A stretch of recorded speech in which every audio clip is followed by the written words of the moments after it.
اللهم صل على محمد وعلى آل محمد واصحاب محمد وازواج محمد وامت محمد اجمعین الی یوم الدین آمین۔ یہ جو بغدادی صاحب ہیں نا جی، انہوں نے جو شفاعت رسول صلی اللہ علیہ وآلہ وسلم کے کانٹیکسٹ میں جھوٹا الزام لگایا ہمارے اوپر، اور اپنے شرکیہ عقائد کو، گستاخانہ عقائد کو ثابت کرنے کے لیے حدیث شفاعت کا سہارا لیا۔ بیسیکلی اس کے پیچھے جو ان کے پائنیئر ہیں نا، وہ اعلی حضرت احمد رضا بریلوی صاحب ہیں، المتوفہ 1340 ہجری بمطابق 1921، ان کی ڈیتھ کا یہ رہی ہے۔ انہوں نے ایک نعت میں شعر کہا، آج لے ان کی پناہ، آج مدد مانگ ان سے، پھر نہ مانیں گے قیامت میں اگر مان گیا۔ وہ کہتے ہیں کہ قیامت والے دن تو نے ماننا ہی ہے، رسول اللہ سے مدد مانگنی ہے شفاعت کے کانٹیکسٹ میں۔ اس دنیا میں مدد مانگ، قیامت میں تو نے مان لینی ہے یہ مدد، لیکن اس وقت پھر رسول اللہ نے تیری مدد نہیں کرنی، کیونکہ انہوں نے تجھے قبول نہیں کرنا، کہ چونکہ نے دنیا میں رسول اللہ کو مشکل کشا نہیں مانا تھا۔ اللہ کے بندو، شفاعت رسول صلی اللہ علیہ وآلہ وسلم کے عقیدے کا اس سے کیا لینا دینا کہ آپ اس دنیا میں اللہ کے محبوب صلی اللہ علیہ وآلہ وسلم کے دنیا سے تشریف لے جانے کے بعد، جبکہ ہماری اب ان سے کوئی کمیونیکیشن ہو ہی نہیں سکتی ڈائریکٹلی، قیامت کے ساتھ اسے جوڑ کر اور اپنا عقیدہ ثابت کرنے کی کوشش کریں۔ حدیث شفاعت تو بالکل برحق ہے، میں نے اس کے اوپر کئی ایک ویڈیوز ریکارڈ کروائی ہیں۔ شفاعت رسول کا عقیدہ آپ لکھیں یوٹیوب کے اوپر تو میری ویڈیوز کھل جائیں گی بڑی تفصیل کے ساتھ۔ یہ حدیث صحیح بخاری میں بھی ہے، صحیح مسلم کے اندر بھی ہے، اور کئی ایک طرق اس کے بخاری مسلم میں آئے ہیں۔ مشہور زمانہ یہ حدیث ہے، اور اس حدیث کے اینڈ پہ جا کر اللہ کے محبوب صلی اللہ علیہ وآلہ وسلم نے باقاعدہ سورہ بنی اسرائیل کی آیت بھی تلاوت کی، عَسَىٰ أَن يَبْعَثَكَ رَبُّكَ مَقَامًا مَحْمُودًا۔ نبی علیہ السلام نے فرمایا کہ چاہو تو قرآن پڑھ کر دیکھو، وہاں بھی اس کا ذکر موجود ہے کہ ان قریب اے محبوب صلی اللہ علیہ وآلہ وسلم، تمہارا رب تمہیں اس مقام پر فائز کرے گا جو مقام محمود ہے، جہاں ہر شخص آپ کی حمد اور تعریف کر رہا ہوگا۔ ظاہر ہے قیامت کے دن کے مہمان خصوصی جو ہیں وہ رسول اللہ صلی اللہ علیہ وآلہ وسلم ہیں۔ اللہ تعالیٰ نے جو شفاعت کا دروازہ ہے وہ اللہ کے محبوب صلی اللہ علیہ وآلہ وسلم کے ہاتھوں پر کھولنا ہے، اور جب آپ صلی اللہ علیہ وآلہ وسلم کے مبارک ہاتھوں پر شفاعت کا دروازہ کھلے گا، پھر اللہ تعالیٰ کے اذن سے فرشتے بھی شفاعت کریں گے۔ اللہ کے نیک بندے یعنی اہل البیت علیہم السلام، صحابہ اکرام علیہم رضوان، اور امت میں جتنے لوگ صحیح العقیدہ ہیں، صحیح والے ولی اللہ، اپنی عبادت کروانے والے اولیاء اللہ نہیں، اللہ کی عبادت کرنے والے، اللہ کے محبوب صلی اللہ علیہ وآلہ وسلم کے ساتھ وفاداری کرنے والے، وہ سب کے سب شفاعت کریں گے۔ اس میں تو کسی کو اختلاف ہی کوئی نہیں ہے۔ تو یہ جو حدیث شفاعت ہے، اس کو ایکسٹراپولیٹ کر کے دنیا میں ان عقیدوں کو جوڑنا جو انہوں نے خود سے کلیم کیے ہوئے ہیں، یہ بالکل اسی طرح کا جرم ہے جو کرسچنز کرتے ہیں۔ دیکھیں کرسچن سے ہمارا بنیادی اختلاف کیا ہے؟ کیا نعوذ باللہ من ذالک ہم عیسیٰ ابن مریم کو نہیں مانتے؟ لیکن کرسچنز کہتے ہیں کہ عیسیٰ ابن مریم کو جب تک تم ویسے نہیں نہ مانتے جس طرح ہم انہیں مانتے ہیں، تو تمہارا ماننا ہم نہیں مانیں گے۔ یہی کہتے ہیں نا وہ، ہم انہیں کہتے ہیں، قرآن میں لکھا ہے وجیہا فی الدنیا والآخرہ ومن المقربین، عیسیٰ ابن مریم دنیا اور آخرت میں اللہ تعالیٰ کے حضور وجاہت والے ہیں اور اس کے قریبی بندوں میں ہیں۔ وہ کہتے ہیں نہیں، ہماری تسلی نہیں ہو رہی۔ ہم کہتے ہیں کہ قرآن حکیم میں اللہ تعالیٰ نے 5 اولو العزم پیغمبروں کا ذکر کیا، سورۃ الاحزاب میں، سورہ الشورى کے اندر۔ محمد رسول اللہ صلی اللہ علیہ وآلہ وسلم، ابراہیم خلیل اللہ، نوح نجی اللہ، موسیٰ کلیم اللہ، اور عیسیٰ روح اللہ۔ تو عیسیٰ ابن مریم اس کائنات میں اللہ تعالیٰ کی مخلوقات میں ٹاپ پہ جو 5 بندے ہیں نا، ان میں سے ایک ہے۔ کرسچنز کہتے ہیں بالکل اچھی بات کی ہے، لیکن ہماری تسلی نہیں ہو رہی۔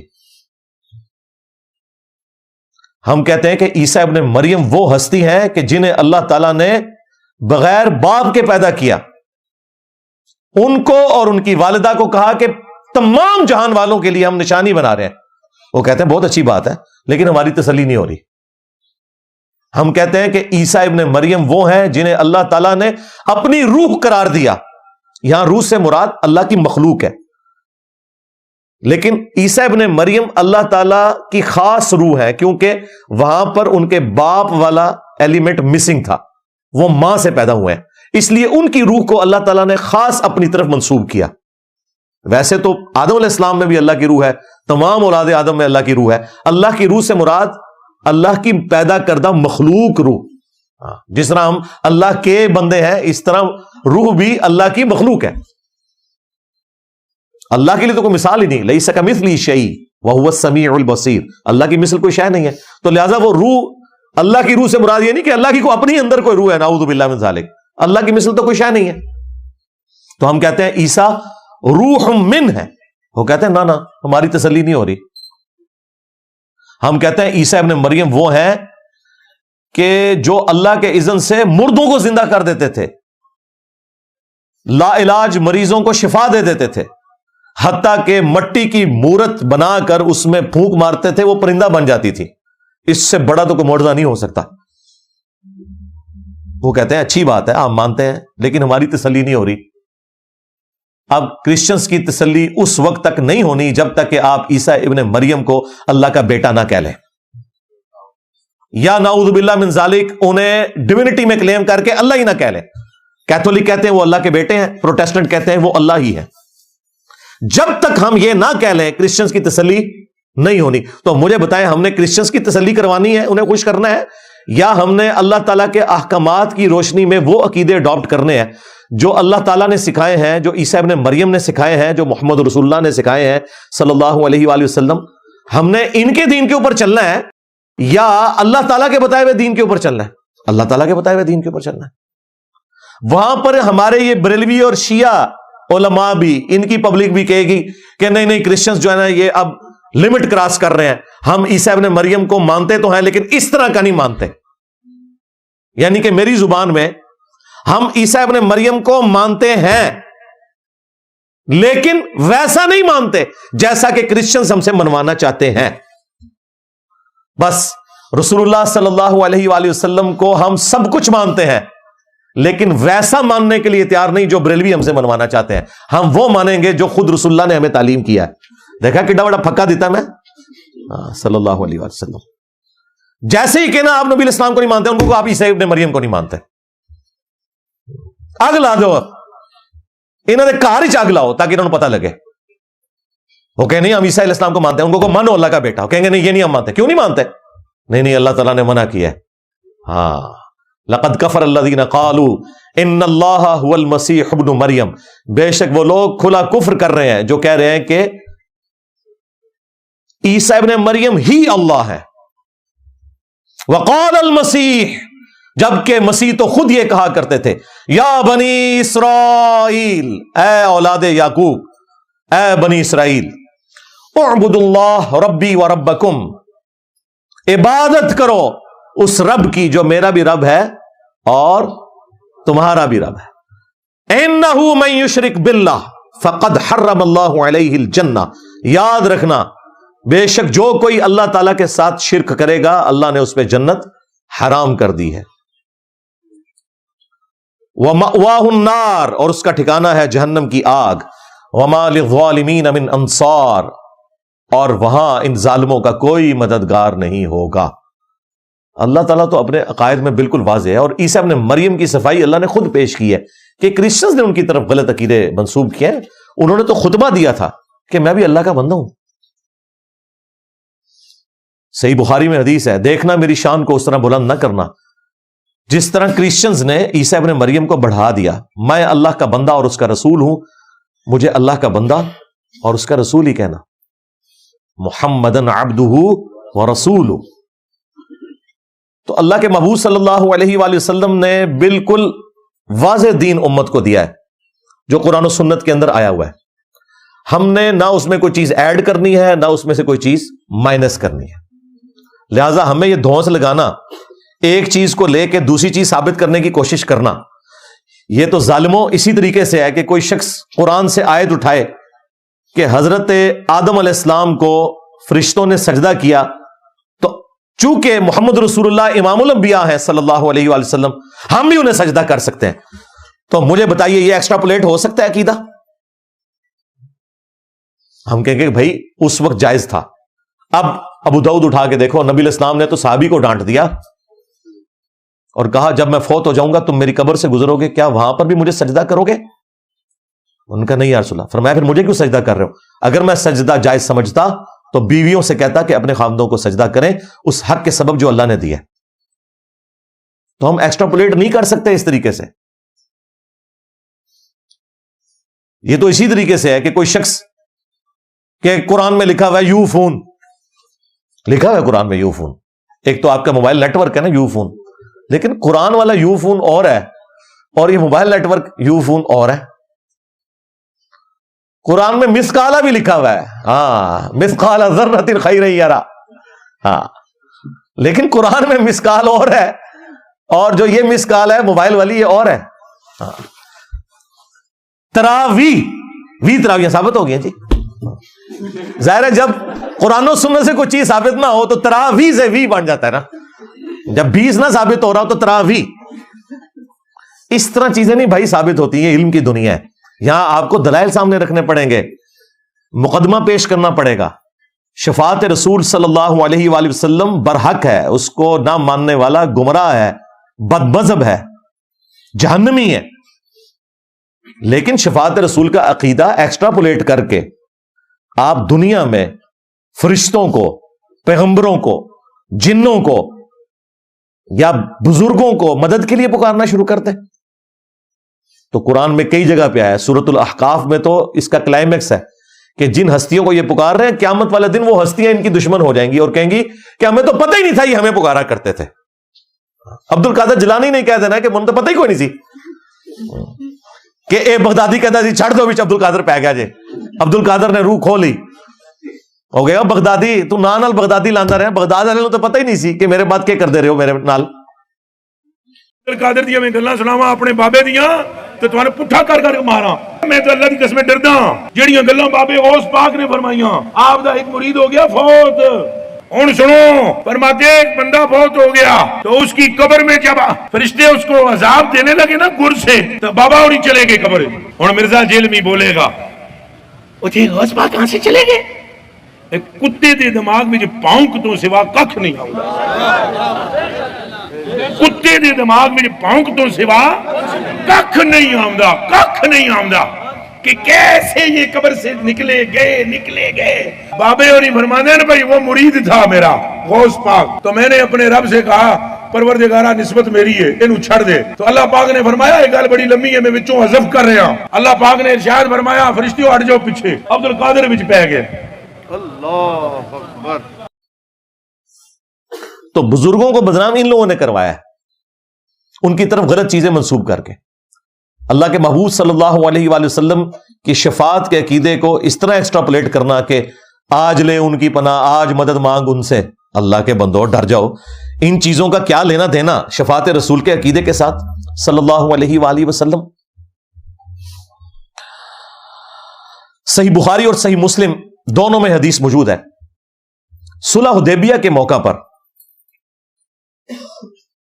پانی کی کمی ہو گئی، نبی علیہ السلام نے حکم فرمایا کہ جس کے پاس بھی تھوڑا سا پانی بھی ہے نا وہ دے دے، بمشکل ایک پیالہ بنا تھوڑا تھوڑا پانی جمع کر کے۔ تو آپ صلی اللہ علیہ وآلہ وسلم نے اپنی مبارک انگلیاں اس پانی میں ڈالی اور اس پیالے میں سے پانی کے چشمے نکلنا شروع ہو گئے۔ جابر بن عبداللہ رضی اللہ تعالیٰ عنہ سے وہ تابعی پوچھتا ہے کہ وہ پانی کتنا تھا؟ تو جابر بن عبداللہ کہتے ہیں کہ اللہ کی قسم ہم 1500 لوگ تھے جنہوں نے پانی پیا، اپنے تمام جانوروں کو پلا لیا اور مشکیزیں بھی بھر لیے، تب بھی وہ پانی ختم نہیں ہو رہا تھا۔ ہم 1,00,000 بھی ہوتے نا تو وہ پانی زیادہ تھا جو ایک پیالے سے نکلا۔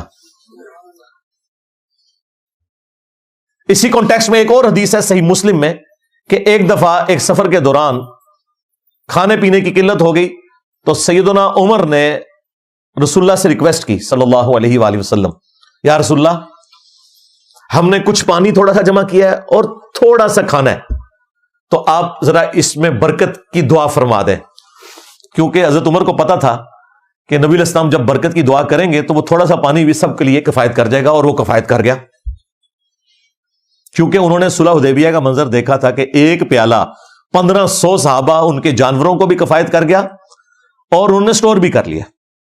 یہاں میں ایک آپ کو ٹیکنیکل مسئلہ سمجھا دوں، کریشن ایکس نہیلو یعنی عدم محض سے وجود، یہ صرف اللہ کی خوبی ہے، یہ کسی پیغمبر کی خوبی بھی نہیں ہو سکتی۔ اسی لیے نبی علیہ السلام کچھ ہوتا تھا نا تو اس میں انگلیاں ڈالتے تھے یا برکت کی دعا کرتے تھے تو وہ بڑھتا تھا۔ ایسا کبھی نہیں ہوا کہ کچھ بھی نہ ہو اور یوں کریں اور وہ چیز سامنے آ جائے۔ معجزہ یہ ہوتا تھا کہ پانی میں انگلیاں ڈالی اور وہ برکت سے بڑھ گیا۔ بخاری مسلم میں آتا ہے 10 بندوں کا کھانا تھا، 300 کھا گئے، اتنے کا اتنا ہی رہا۔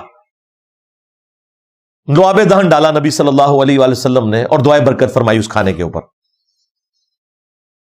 یہاں پر بھی آپ کی دعا کی برکت سے جو کھانا تھا وہ کفایت کر گیا، اور ریکویسٹ کس نے کی؟ سیدنا عمر نے۔ اب سیدنا عمر کے اپنے دور خلافت کے اندر جب قحط پڑتا ہے تو بقول ان کے حضرت عمر کو اپنے عقیدہ ہی بھول جاتے ہیں، اور بقول ہمارے وہ امت کو عقیدہ سکھاتے ہیں۔ وہی عمر ہے جو رسول اللہ سے برکت کی دعا کروا کے پانی زیادہ کروا لیا کرتے تھے۔ وہ قبر رسول پر پیالہ لے کر نہیں گئے کہ یا رسول اللہ اپنا مبارک ہاتھ نکالیں اور اس پیالے میں ڈال دیں، آپ کا معجزہ تو میں نے اپنی آنکھوں سے دیکھا ہے اور آپ زندہ بھی ہیں، اس میں کوئی شک نہیں، آخرت کی زندگی کے ساتھ، دنیا کی زندگی کے ساتھ نہیں، اور اس پانی کو آپ زیادہ کر دیں۔ بعد میں تو 550 سال بعد شیخ احمد رفاعی کے لیے آپ نے قبر رسول سے ہاتھ باہر نکالنا ہے اور 90,000 لوگوں کے مجمع نے یہ منظر دیکھنا ہے، خواب میں نہیں بیداری میں، اور ان میں عبد القادر جیلانی بھی شامل ہوں گے۔ اور بدبختی یہ ہے کہ عبد القادر جیلانی نے ہاتھ نہیں چوما، شیخ احمد رفاعی نے چوم لیا، ان کا مرید ہے شیخ احمد رفاعی عبد القادر جیلانی کا۔ اور تقی عثمانی صاحب درس حدیث کے اینڈ پہ وہ سامنے بیٹھے ہوئے اپنے اسٹوڈنٹس کو یہ درس حدیث دے رہے ہیں، یہ واقعہ سنایا ہے انہوں نے۔ تو مورخین نے لکھا ہے کہ جو ہی یہ شعر پڑھے تو روضہ اقدس میں سے نبی کریم سرور دو عالم صلی اللہ علیہ وسلم کا دست مبارک ظاہر ہوا، اور ہزاروں انسانوں نے یہ نظارہ کیا کہ دست مبارک ظاہر ہوا۔ احمد کبیر رفاعی رحمۃ اللہ نے دست مبارک کو بوسہ دیا اور دست مبارک پھر واپس ہے۔ اتنا عظیم الشان واقعہ ان کے ساتھ پیش آیا، اور یہ مورخین نے متعدد تاریخوں میں لکھا ہے، اور لکھا ہے کہ ہزارہ افراد کی موجودگی میں یہ واقعہ پیش آیا۔ اس لیے کہ بابوں کے پیچھے لگے رہے، کیونکہ تقی عثمانی کا بابا ہے وہ شیخ زکریا کاندلوی جس نے فضائل حج میں یہ واقعہ لکھا ہے، اور بریلویوں کے بابے الیاس قادری باپا جانی، ہاں انہوں نے بھی لکھا ہوا ہے فضائل سنت میں۔ تو حضرت عمر نے یہ نہیں کیا۔ صحیح بخاری اٹھا کے دیکھیں، 1010 نمبر حدیث ہے، 10 اس کا نمبر ہے، یہ بولنے والا نہیں ہے۔ یہ ہے ہمارا عقیدہ جو امیر المومنین کا عقیدہ ہے۔ امیر المومنین قبر رسول پر نہیں گئے، انہوں نے رسول اللہ کے چچا کو لیا، عباس ابن عبد المطلب کو، اور اللہ کے حضور دعا کی، اِنَّا كُنَّا نَتَوَسَّلُ إِلَيْكَ بِنَبِيِّنَا، اے اللہ بے شک پہلے پہل ہم تیرے نبی کے توسل سے تیری طرف متوجہ ہوا کرتے تھے، ان کا وسیلہ اختیار کرتے تھے، اور ان کی دعا کی برکت سے تو بارش نازل فرماتا تھا۔ اب ہم تیرے نبی کے چچا کو لے کر آئے ہیں۔ انس بن مالک کہتے ہیں جب وہ چچا دعا کرتے تو بارش نازل ہو جاتی۔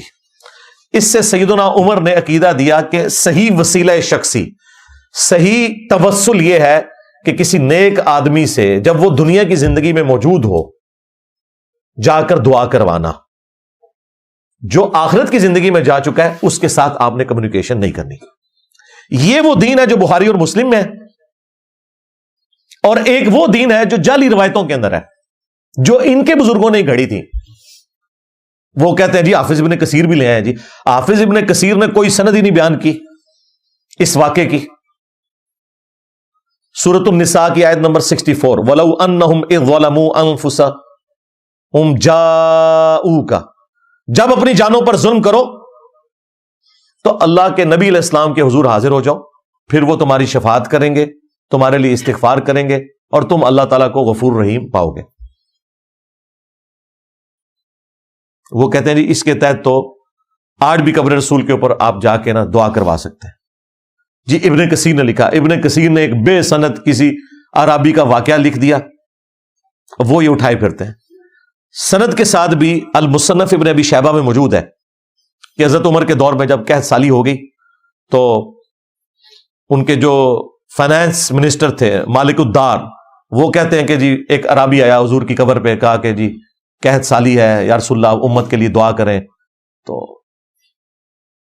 نبی علیہ السلام کی خواب میں زیارت ہوئی، کہا عمر کو میرا سلام کہنا اور کہنا کہ نرمی کرے، ان قریب بارش ہوگی۔ بھائی اس روایت میں آمش مدلس ہے، ان سے روایت کر رہا ہے اور سما کی تصریح کوئی نہیں ہے۔ اور امام مسلم سے میں نے گن پوائنٹ پہ نہیں لکھوایا، صحیح مسلم میں انہوں نے صحیح مسلم کے سٹارٹ میں مقدمے میں لکھا ہے کہ یہ ایگریڈ اپون مسئلہ ہے کہ مدلس کی عن والی روایت سما کی تصریح کے بغیر ضعیف تصور کی جائے گی جب تک کہ وہ راوی یہ بتا نہ دے کہ اس نے کس سے یہ روایت سنی ہے، تو یہ تو روایت ہے فارغ۔ دوسری طرف بخاری میں جو حضرت عمر عقیدہ بتا رہے ہیں وہ یہ ماننے کے لیے تیار ہی نہیں۔ انا کنا نتوسل الیک بنبینا صلی اللہ علیہ وآلہ وسلم،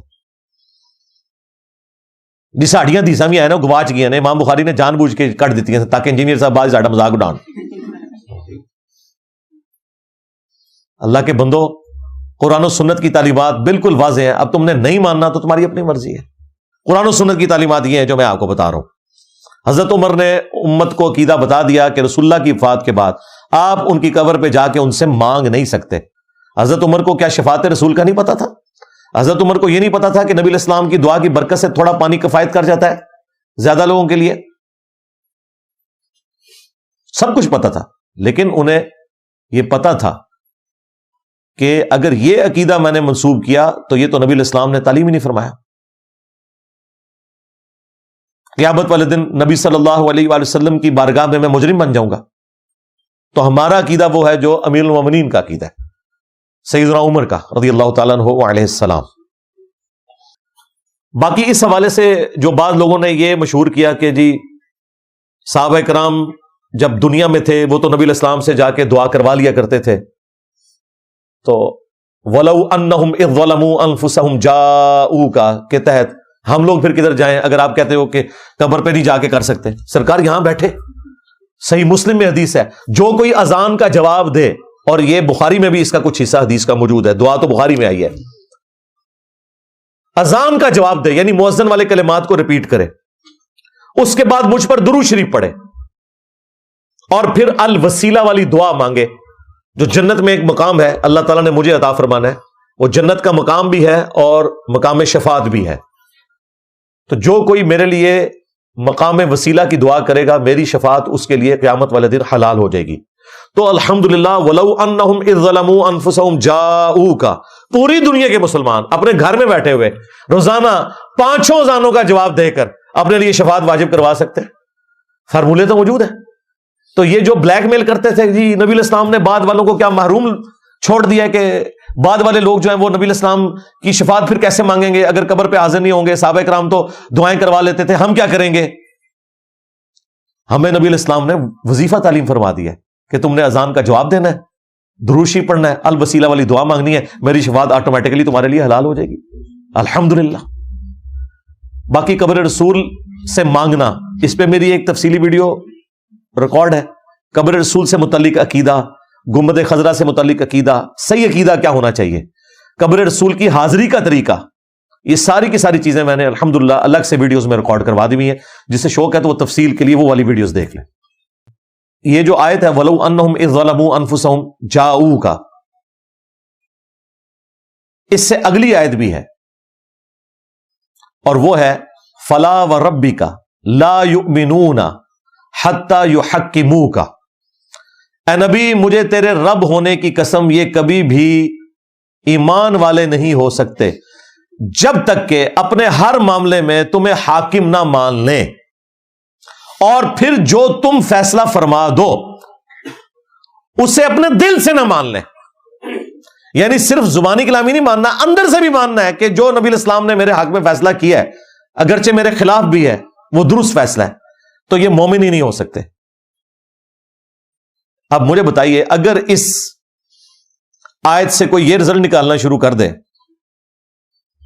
کہ دنیا کی عدالتیں ختم کر دی جائیں، ایٹ لیسٹ مدینہ شریف میں تو کوئی عدالت نہیں ہونی چاہیے، قبر رسول سے جا کے فیصلے کروائے جائیں، کیونکہ ہمیں یہی کہتے ہیں نا، یہ کہتے ہیں وَلَوْ أَنَّهُمْ إِذْ ظَلَمُوا أَنفُسَهُمْ جَاءُوكَ کے تحت قبر رسول سے جا کے شفاعت کروانی چاہیے۔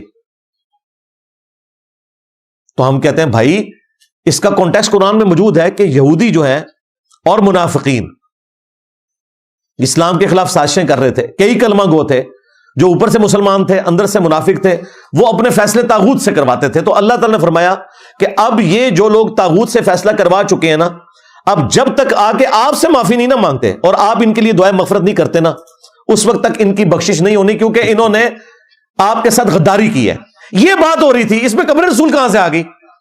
اور اس سے آگے یہ والی آیت کہ تیرے رب ہونے کی قسم، یہ کبھی بھی مومن نہیں ہو سکتے جب تک کہ اپنے ہر فیصلے میں تمہیں حاکم نہ مان لیں۔ تو اس کا کیا مطلب ہے کہ دنیا کی عدالتیں اب ہم ختم کر دیں گے؟ نہیں بھائی، نبی علیہ السلام کی مبارک زندگی میں تھا کہ آپ سے فیصلہ کروانا ہے، اور آپ علیہ السلام کے بعد قرآن و سنت سے فیصلہ ہوگا۔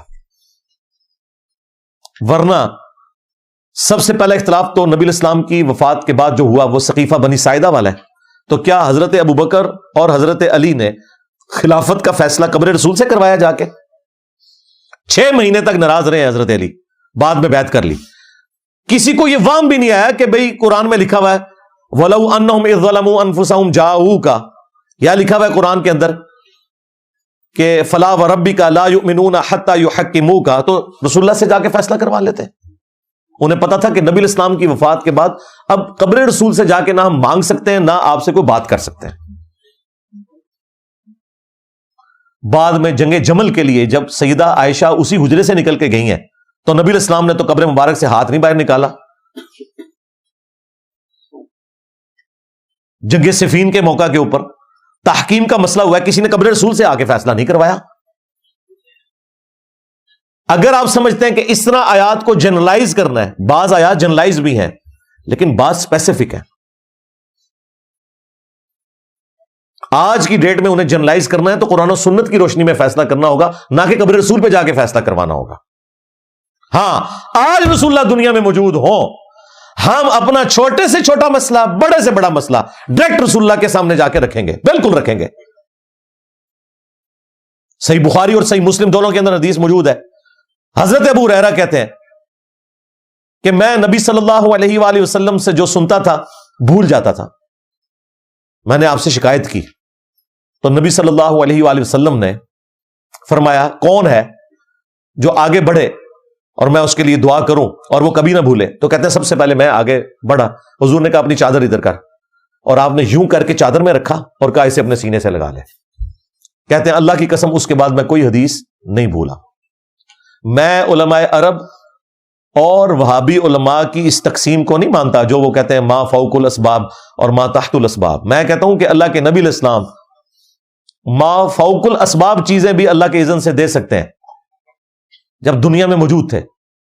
اب حافظہ کسی کو دینا یہ اسباب میں تو داخل نہیں ہے یار، حافظہ جو ہے یہ اسباب کی چیز نہیں، اسباب کی چیزیں تو اور ہیں۔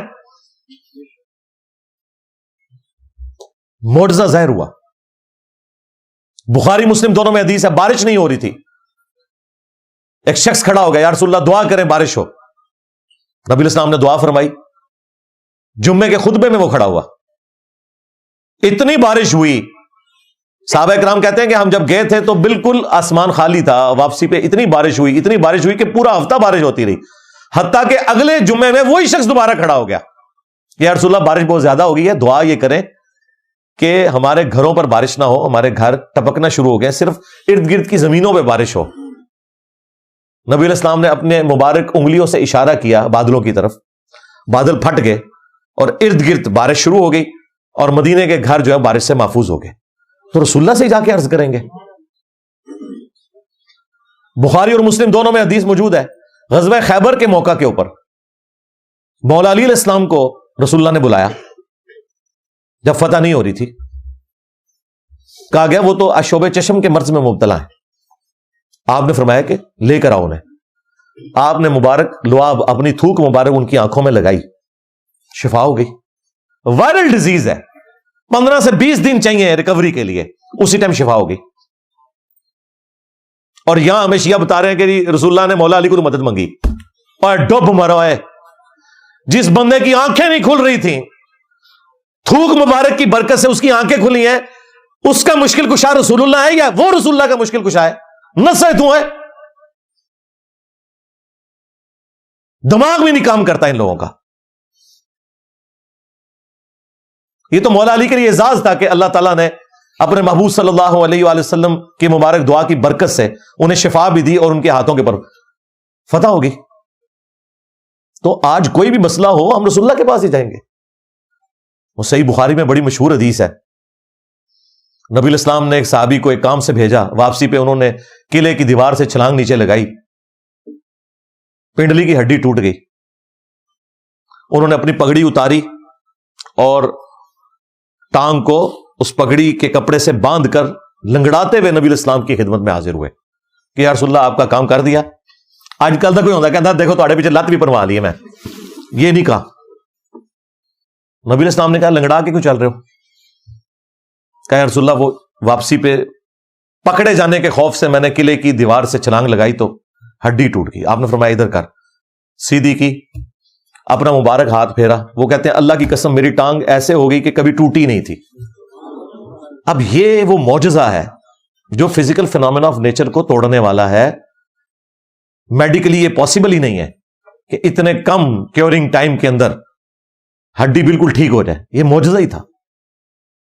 لیکن مجھے بتائیں, آج اگر کسی کی پنڈلی کی ہڈی ٹوٹ جائے تو کیا وہ قبر رسول پہ جائے گا کہ یا رسول اللہ معجزے تو آپ کے قیامت تک باقی ہیں, تو اپنا ہاتھ مبارک باہر نکالیں, میں نے اپنی پنڈلی کی ہڈی ٹھیک کروانی ہے؟ ہم اسے پھر بیوقوف ہی سمجھیں گے نا.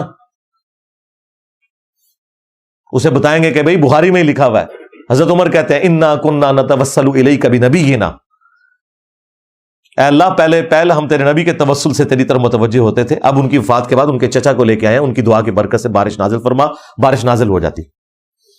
یعنی نبی علیہ السلام سامنے موجود ہوں تو اور عقیدہ ہے, اور آپ علیہ السلام دنیا میں موجود نہ ہو تو اور عقیدہ ہوگا.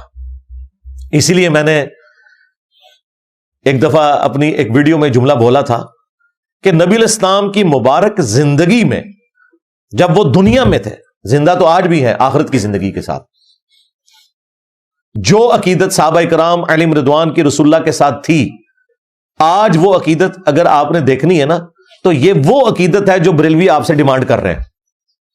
لیکن غلطی کہاں پہ کھا رہے ہیں کہ نبی علیہ السلام کی وفات کے بعد جو عقیدت صحابہ کرام اور اہل بیت کی نبی علیہ السلام کے ساتھ تھی, وہ عقیدت آج اگر آپ نے دیکھنی ہے تو وہ آپ کو اہل الحدیث میں نظر آئے گی.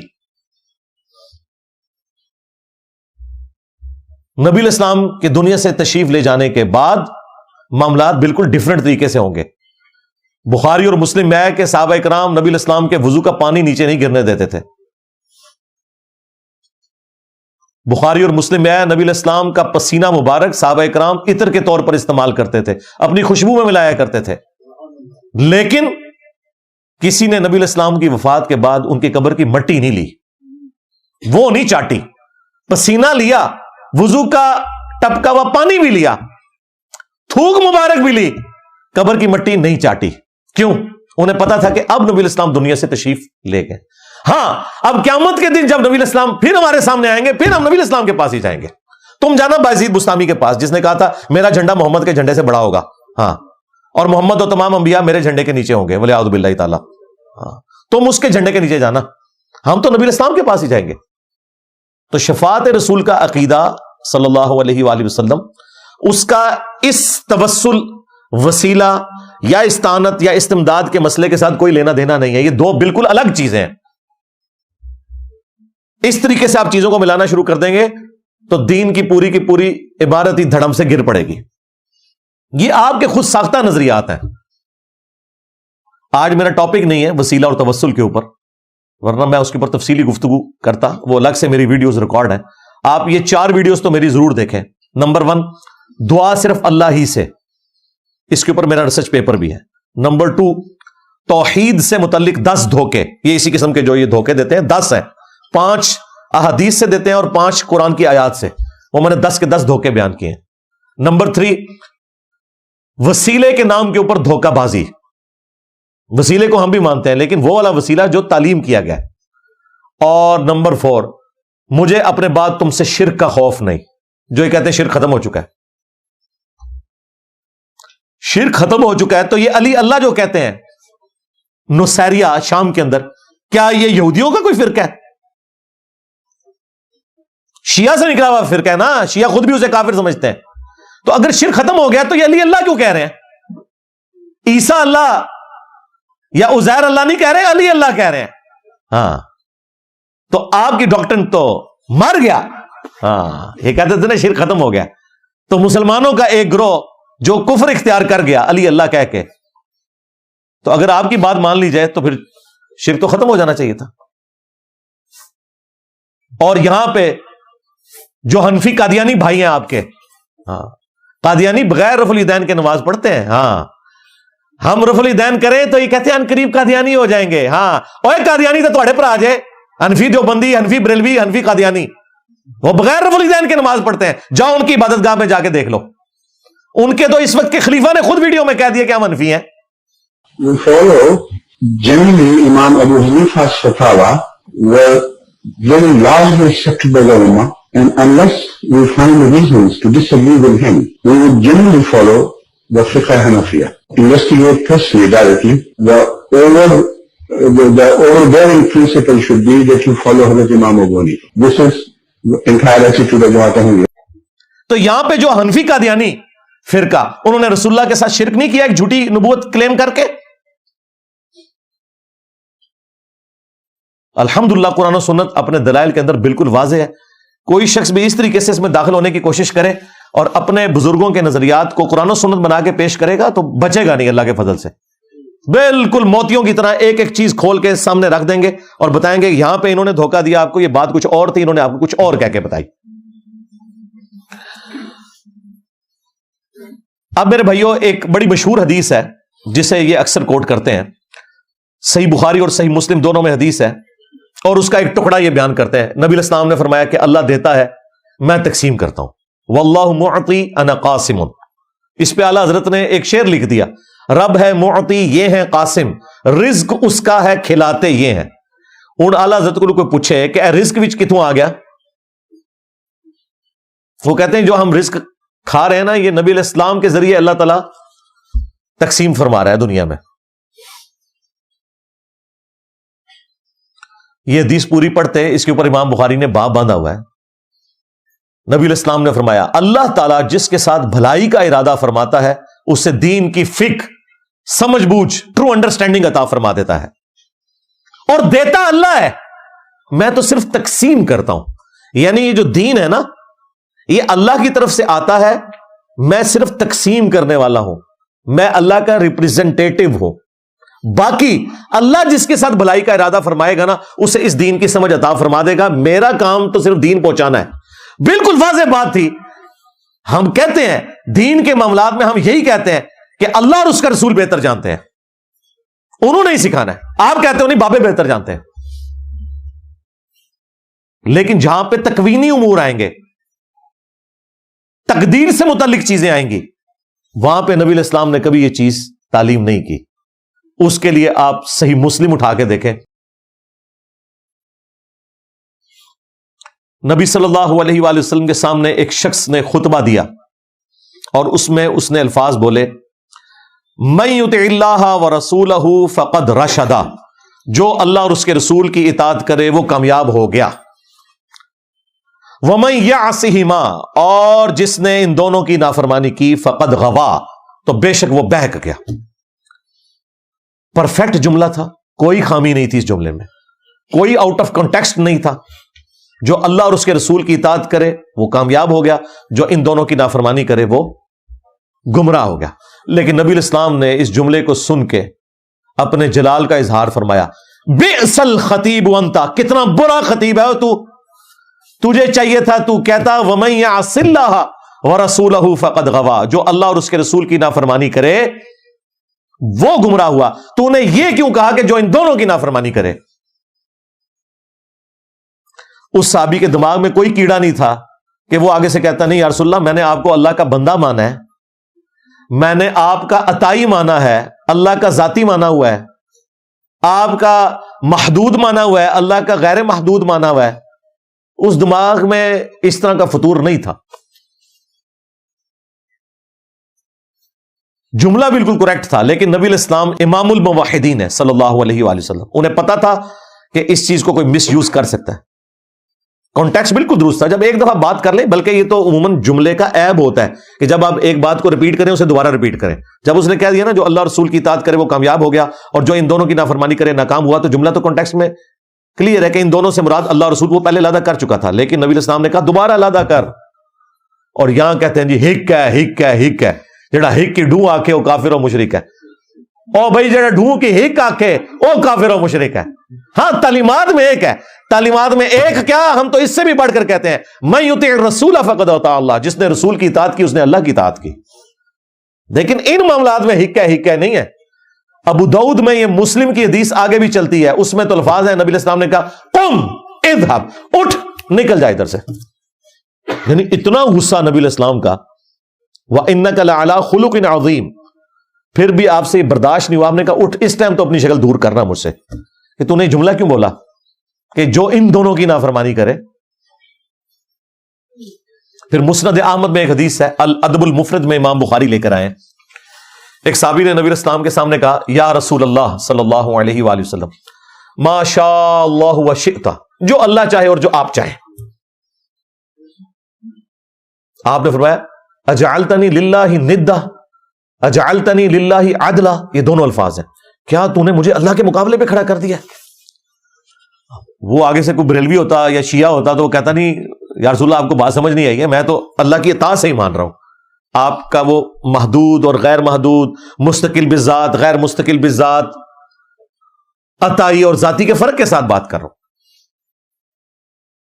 آپ نے فرمایا بل قل ما شاء اللہ وحدہ, بلکہ کیا جو اکیلا اللہ چاہے. تو نبی علیہ السلام تو اتنی احتیاط کیا کرتے تھے. اور یہاں ان لوگوں کی جہالت کا اندازہ لگائیں, حدیث کیا تھی کہ اللہ تعالیٰ جس کے ساتھ بھلائی کا ارادہ فرماتا ہے اسی کو دین کی سمجھ عطا فرماتا ہے. میرا کام تو دین پہنچانا ہے, عطا اللہ کرتا ہے, میں تو تقسیم کرتا ہوں. انہوں نے پکڑ کے رزق کی تقسیم اور پتہ نہیں کیا کچھ بنا دیا. جن لوگوں کا علمی لیول یہ ہو وہ آپ کو دین سکھائیں گے. ان کا علمی لیول یہ ہے کہ میں ایک مفتی کو سن رہا تھا, وہ کہتا ہے جی قرآن میں تو لکھا ہے غیر اللہ سے مدد مانگے. ایک تو ایسا جاہل ہے وہ کہتا ہے قرآن میں یا علی مدد بھی لکھا ہوا ہے, اور جب پوچھتے ہیں کہاں لکھا ہوا ہے تو اسٹریم سے ہی نکال دیتے ہیں مخالف کو. ان کا لیول یہ ہے.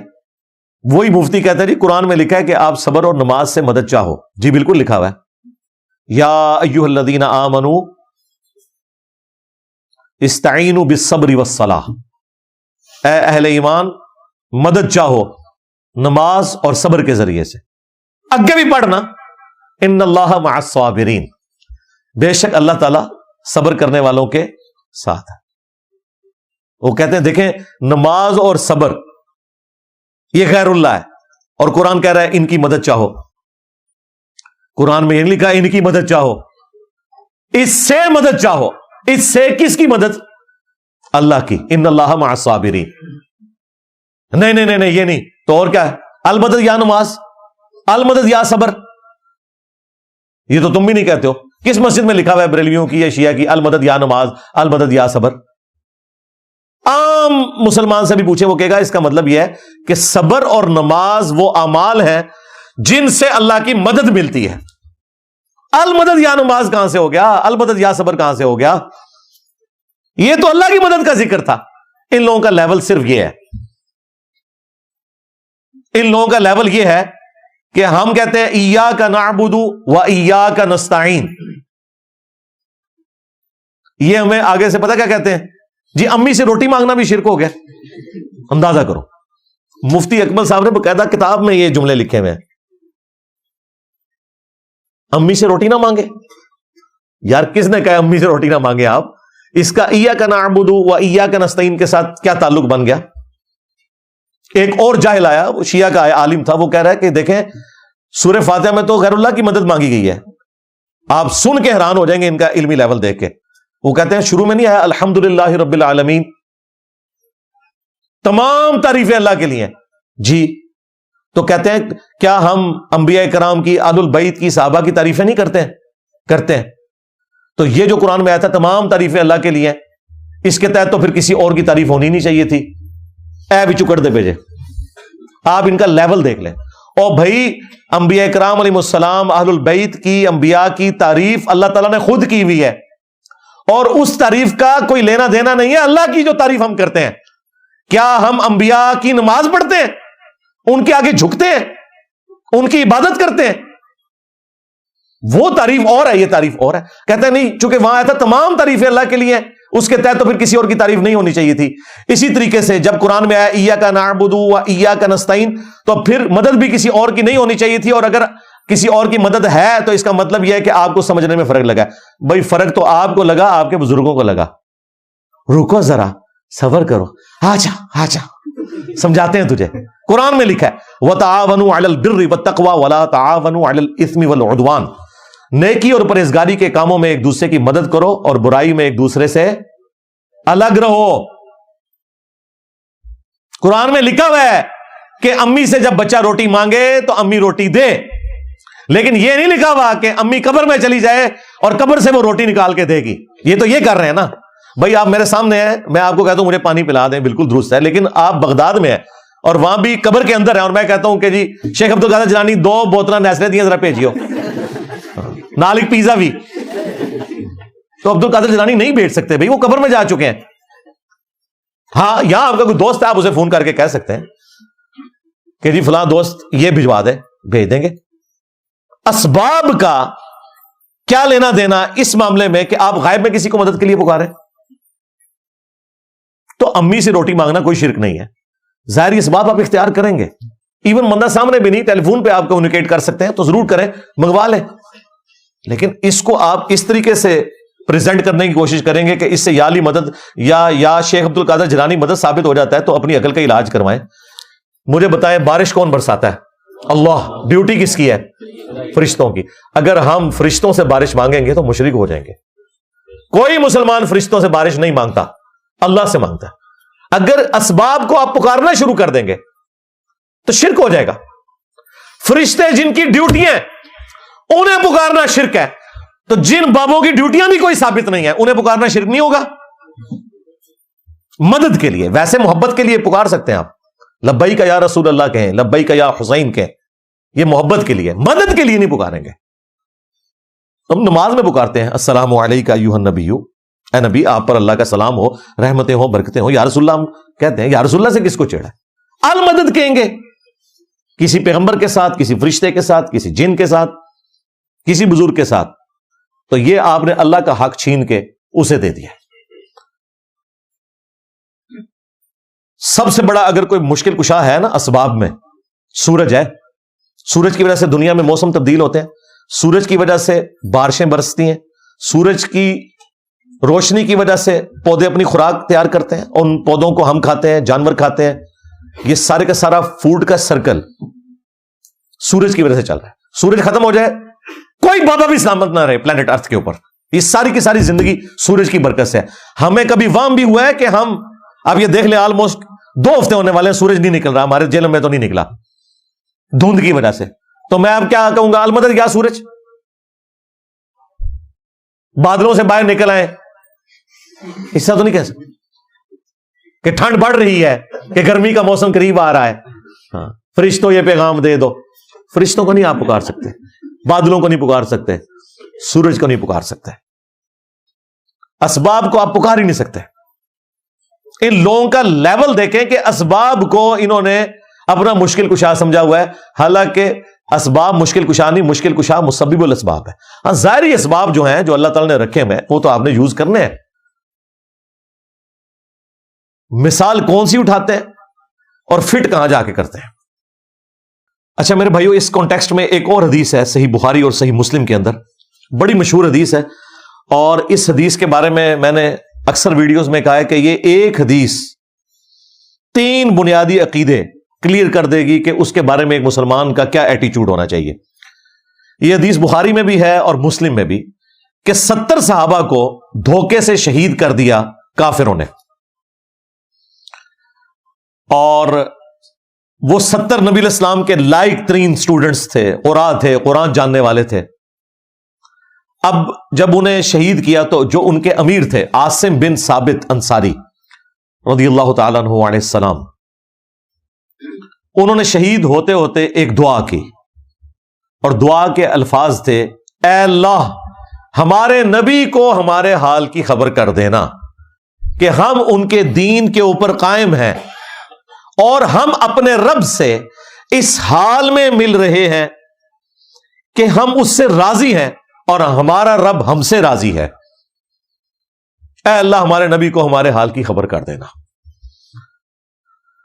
صحیح بخاری کے الفاظ ہیں, یہ حدیث مسلم میں موجود ہے کہ حضرت جبرائیل علیہ السلام رسول اللہ صلی اللہ علیہ وآلہ وسلم کے پاس حاضر ہوئے اور انہوں نے عرض کیا, رسول اللہ آپ کے ساتھیوں کو اس طریقے سے شہید کر دیا گیا, اور انہوں نے شہید ہوتے وقت یہ دعا کی ہے, اور میں اللہ تعالیٰ کی طرف سے آپ کے پاس یہ پیغام لے کر آیا ہوں کہ آپ کے ساتھیوں نے آپ کے لیے یہ پیغام بھجوایا. اب دیکھیں نبی الاسلام جب دنیا میں موجود تھے, کسی نے یہ جو حدیث بخاری اور مسلم کی کہ اللہ تعالیٰ عطا فرماتا ہے میں تقسیم کرنے والا ہوں, اس کے تحت انہوں نے یہ رزلٹ نہیں نکالا کہ وہ کہیں یا رسول اللہ انظر حالنا, حالانکہ نبی الاسلام قبر اطہر میں بھی تشریف نہیں لے گئے, مدینہ شریف میں موجود ہیں, اور وہ صحابی کیا کہہ رہے ہیں, اے اللہ ہمارے نبی کو ہمارے حال کی خبر کر دینا. یعنی ان کا کیا عقیدہ تھا کہ اللہ بتائے گا تو نبی کو پتا چلے گا, مطلب علم غیب کا صحیح والا عقیدہ کہ جو اللہ بتاتا ہے وہ نبی کو پتا ہوتا ہے. دوسرا, ان صحابہ کا یہ عقیدہ تھا کہ نبی علیہ السلام حاضر و ناظر نہیں ہے, یعنی یہاں موجود نہیں ہے. ویسے تو یہ لفظی گستاخانہ ہے, حاضر تو ہم حضور کے سامنے ہوں گے, حضور ہمارے سامنے حاضر تو نہیں ہوں گے, تشریف لے کر آئیں گے. دیکھو کتنے گیا دماغ میرا, لفظی گستاخانہ جی حاضر و ناظر. حاضر تو ہم رسول اللہ کے سامنے ہوں گے, نبی علیہ السلام ہمارے سامنے حاضر ہوں گے, وہ تو تشریف لائیں گے. چلیں ایک ٹرم کے طور پر تو صحابہ کرام کا حاضر و ناظر والا عقیدہ نہیں تھا, ورنہ وہ کہتے یا رسول اللہ آپ دیکھ لیں کہ ہم آپ کی خاطر جان دے رہے ہیں اور آپ کے دین پر قائم ہیں. تیسرا, استمداد اور استعانت یعنی مدد کے لیے پکارنا, یہ عقیدہ بھی کلیئر ہو گیا. انہوں نے یہ نہیں کہا یا رسول اللہ انظر حالنا, یا رسول اللہ مدد دیکھیے ہم آپ کی طرف سے آئے تھے, ہمیں دھوکے سے انہوں نے شہید کر دیا. انہوں نے کہا اے اللہ تو ہمارے نبی کو ہمارے حال کی خبر کر دینا. ایک حدیث اور 3 عقیدے, علم غیب, حاضر و ناظر اور استعانت اور استمداد. یہ عقیدہ بتا دیا کہ اس کی صحیح والی شکل کون سی ہے. اور پھر نبی علیہ السلام نے پوری مبارک زندگی کے اندر جتنی بھی دعائیں سکھائی ہیں, جتنے وظیفے تعلیم فرمائے ہیں, اور جن پر آپ نے خود عمل کیا ہے, ان میں کوئی اس طرح کی وسیلے والی بات جو یہ پیش کرتے ہیں دھون زبردستی والی وہ موجود نہیں ہے, یا غیر اللہ سے مدد نہیں ہے. قرآن میں 40 کے قریب دعائیں آئی ہیں انبیاء کی, وہ ساری کی ساری ربنا کے ساتھ ہیں. بعض تو اللہ تعالیٰ نے خود سکھائی ہوئی ہیں, ساری کی ساری ڈائریکٹ دعائیں ہیں.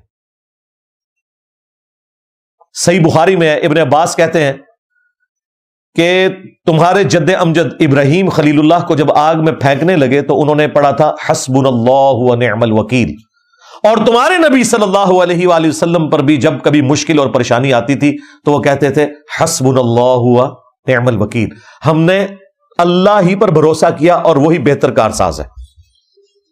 یہ قرآن میں آیت بھی ہے کہ جب صحابہ کرام کو یہ خبر پہنچی کہ کافر ان کے خلاف سازش کر رہے ہیں تو انہوں نے کہا حسبنا اللہ و نعم الوکیل.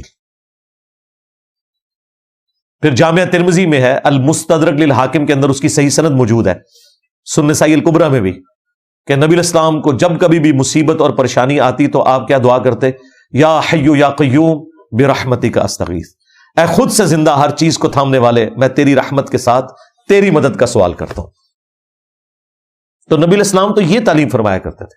ہاں ایک پروٹوکول ہے دعا کا, وہ جامعہ ترمذی میں حدیث موجود ہے کہ جو شخص اللہ تعالی کا ذکر کر کے اور درود شریف پڑھ کے اللہ کی طرف متوجہ ہوتا ہے, اللہ تعالیٰ اسے کبھی محروم نہیں لوٹاتا. تو جب بھی دعا کرنی ہے پہلے اللہ کی حمد پھر درود شریف اور پھر دعا. نماز میں بھی ہم یہی کرتے ہیں, پہلے اللہ کی حمد کرتے ہیں, التحیات للہ والصلوات والطیبات, پھر سلام عرض کرتے ہیں, پھر درود شریف پڑھتے ہیں, اینڈ پہ جا کے دعائیں مانگتے ہیں. یہ ترتیب ہے. تھوڑی سی عقل اگر استعمال کی جائے آپ کو بالکل کلیئر ہو جائے گا کہ انہوں نے توحید کے نام کے اوپر امت میں شرک پھیلایا ہوا ہے, اور ہمیں کہتے ہیں جی پوری امت کو مشرک بنا رہے ہیں. ہم صرف عقیدہ بتاتے ہیں شرک ہے. ہم نے کبھی نہیں کہا کہ فلاں فرقہ یا فلاں مولوی کافر اور مشرک ہے, اسلام سے نکل گیا. یہ تو ہم نے کبھی بات نہیں کی ہے. ہم صرف بتاتے ہیں کہ یہ عقیدہ غلط ہے, دیٹس آل. یہ تو ہم نے بتانا ہے. اگر نہیں بتائیں گے تو اصلاح کیسے ہوگی؟ اس طریقے سے اصلاح نہیں ہو سکتی کہ آپ میٹھی میٹھی باتیں کریں. میٹھی میٹھی باتیں کر کے کبھی تو یہ سمجھ آئی ہوتی. آج دنیا میں اتنی چینج ہمارے بعد کیوں آ گئی ہے؟ ہم نے بتایا کہ ٹوٹی کمند کہاں کہاں انہوں نے دھوکہ دیا ہے, اور آپ کو غلط چیزیں قرآن و سنت کے لبادے میں اوڑھ کر پیش کرنے کی کوشش کی ہے. قرآن و سنت کا کوئی لینا دینا نہیں ان عقائد کے ساتھ جو یہ پریزنٹ کر رہے ہیں. مولا علی نے یہ تعلیم کیا تھا کہ میں تو پوری زندگی اللہ کو مدد کے لیے پکاروں, اور تم میرے دنیا سے جانے کے بعد مجھے مدد کے لیے پکارنا شروع کر دو. مولا علی نے جو کچھ کہنا تھا وہ کہہ دیا ہے. مکتوب نمبر 31 نکال لیں, جو خط حسن ابن علی کے نام ہے, نہج البلاغہ میں, شیعہ کی کتاب میں. وہ سٹارٹ ہی اتنا زبردست انداز میں ہوتا ہے, کافی لمبا کھاتا ہے وہ تو سارا, ایٹ لیسٹ 1 گھنٹہ چاہیے میں اگر ایک ایک لفظ کے اوپر بحث کروں. وہ کہتے ہیں میرے بیٹے حسن, یہ اس باپ کی وصیت ہے جس نے ان قریب مر کے فنا ہو جانا ہے. اے میرے بیٹے حسن, تجھے جب بھی کوئی مصیبت ہو, پریشانی ہو, تو صرف اللہ ہی سے مدد طلب کرنی ہے, صرف اللہ کو پکارنا ہے. میرے بیٹے حسن یاد رکھنا, اللہ کا دربار وہ درگاہ ہے کہ اس نے اپنے دربار کے باہر کوئی دربان بھی مقرر نہیں کیا کہ جس کی اجازت سے, جس کے صدقے سے, جس کے وسیلے سے اندر آنا پڑے. تو ڈائریکٹ اللہ سے مانگ. تو مولا علی نے تو کوئی نیا عقیدہ نہیں دیا, یہ قرآن میں لکھا تھا. وَإِذَا سَأَلَكَ عِبَادِي عَنِّي فَإِنِّي قَرِيب. اے میرے محبوب صلی اللہ علیہ وآلہ وسلم, جب میرے بندے آپ سے میرے بارے میں پوچھیں تو تم فرماؤ بے شک میں تمہارے بالکل قریب ہوں. اجیب الدعوۃ الداعی اذا دعان, ہر پکارنے والے کی پکار کو سنتا ہوں جب بھی وہ مجھے دعا میں پکارے. لیکن فَلْيَسْتَجِيبُوا لِي وَلْيُؤْمِنُوا بِي, لوگوں کو بھی چاہیے کہ میری دعوت کو قبول کریں, مجھ پر ایمان لائیں, جیسا کہ ایمان لانے کا حق ہے, تو وہ کامیاب ہو جائیں گے. تو مولا علی نے جو عقیدہ بتایا وہ موجود تھا. یہ وہی عقیدہ جو نبی الاسلام نے دیا ہے. ابو داؤد میں, ترمذی میں حدیث ہے, نبی الاسلام نے فرمایا الدعاء هو العبادہ, دعا ہی تو عبادت ہے. اور آپ نے اپنی بات کی دلیل میں قرآن کی آیت پڑھی, وقال ربکم, اور تمہارے رب نے یہ وصیت کی تھی, ادعونی استجب لکم, اے میرے بندو مجھ سے مانگو میں تمہاری دعاؤں کو قبول کروں گا. ان الذین یستکبرون عن عبادتی, بے شک جو لوگ دعا کرنے میں مجھ سے تکبر کریں گے, مجھ سے دعا نہیں مانگیں گے. عبادت کا لفظ آیا دعا کے لیے, ان قریب میں انہیں ذلیل و خوار کر کے جہنم میں پھینکوں گا. والیعوذ باللہ تعالی. نبی الاسلام نے یہ آیت پڑھی کہ دعا ہی تو عبادت ہے. تو یہ امی سے روٹی مانگنا یہ دعا نہیں ہے, یہ اسباب ہے. نہیں وہ ٹھیک ہے آپ کی بات, ایاک نعبد و ایاک نستعین میں یہ تو ہے کہ ہم نے مدد اللہ سے مانگنی ہے, دعا اللہ سے کرنی ہے, لیکن یہ کہاں لکھا ہوا ہے کہ کسی اور سے نہیں کرنی؟ اے بچو کر لیندے جے, ہم نے وہ بھی نکال دیا. ہاں جی لکھا ہوا ہے کہ دوسرے سے نہیں کرنی. کدھر لکھا ہوا ہے جناب؟ شیعہ کے صبح شام کے اذکار میں لکھا ہوا ہے. قرآن کی آیت ہے, سورۃ النمل کی آیت نمبر 62. یہ شیعہ مکتب کے صبح شام کی دعاؤں میں ہے, اہل البیت کی دعاؤں میں. امن یجیب المضطر اذا دعا, بھلا بتاؤ تو کون ہے جو مصیبت اور پریشانی میں گھرے ہوئے شخص کی فریاد کو سنتا ہے. وَيَكْشِفُ السُّوءَ, اور اس سے اس کی تکلیف کو دور کر دیتا ہے.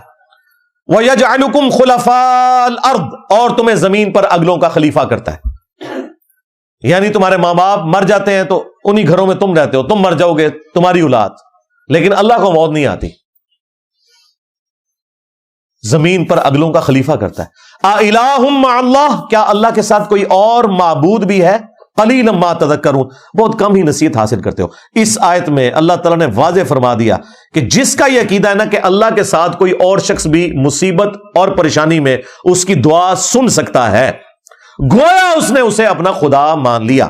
یا علی مدد کا مطلب ہے مولا علی کو خدا ماننا، یا شیخ عبد القادر جیلانی کا مطلب ہے عبد القادر جیلانی کو اپنا رب ماننا۔ کہاں لکھا ہوا ہے قرآن میں؟